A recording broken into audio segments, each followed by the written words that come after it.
السلام علیکم ویورز، آج کا ہمارا ٹاپک ہے حضرت نوح علیہ السلام کا شیطان سے ایک سوال۔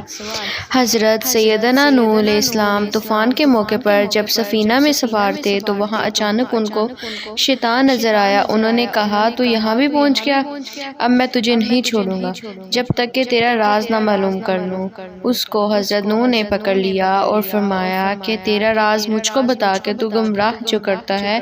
وہ کس راستے سے کرتا ہے۔ تو اس نے کہا کہ 5 باتیں ہیں، لیکن 5 میں سے میں آپ کو 3 بتاتا ہوں، 2 نہیں بتاتا۔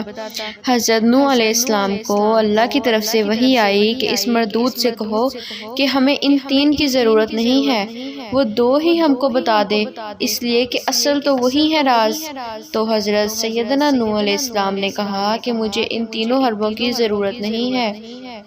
وہ 2 بتا دو جو تو نہیں بتانا چاہتا تھا۔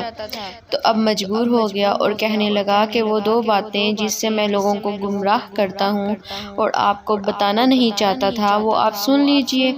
ایک حسد اور ایک حرص یعنی لالچ۔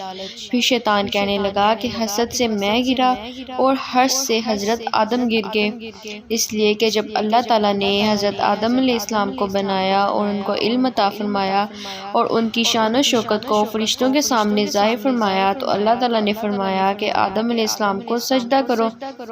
تو فرشتے تو سجدے میں گر گئے۔ ابلیس کو تکبر نے روکا، تکبر کے بعد حسد پیدا ہوا، حسد اس لیے پیدا ہوا کہ ان کی وجہ سے میں اللہ کے نکام میں گر گیا ہوں،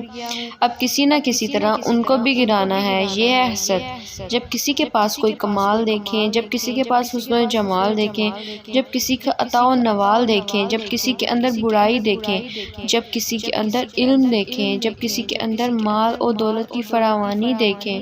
اس وقت دل کے اندر یہ خواہش کا ہونا کہ اس سے ساری چیزیں چھین جائیں، چاہے مجھے ملیں کہ نہ ملیں، اس کے پاس بھی نہ رہیں، یہ ہے حسد کی بیماری۔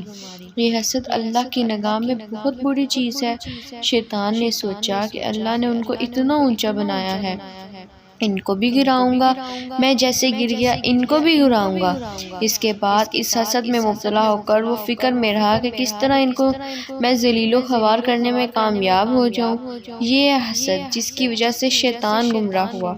اور حضرت آدم کو جس درخت سے منع کیا گیا تھا جا کر اس کو کھا لیا تھا، اس لیے کہ شیطان نے قسم کھا کر ان سے کہا تھا کہ میں آپ کو اللہ کی قسم دے کر کہتا ہوں کہ اس درخت کو کھانے کا بہت بڑا فائدہ ہے، اور وہ یہ ہے کہ آپ اس کو کھا لیں گے تو کبھی نہیں مریں گے، ہمیشہ زندہ رہیں گے۔ انہوں نے کہا کہ بہت اچھا، کھا لیں گے، تو حرص میں آ کر کھا گئے۔ اس کو شیطان نے کہا کہ حسد نے مجھے تباہ کیا اور حرص کی بیماری نے حضرت آدم علیہ السلام کو گرا کر رکھ دیا۔ اگر آپ کو یہ ویڈیو اچھی لگی تو لائک کریں، شیئر کریں، کمنٹ کریں اور سبسکرائب کریں۔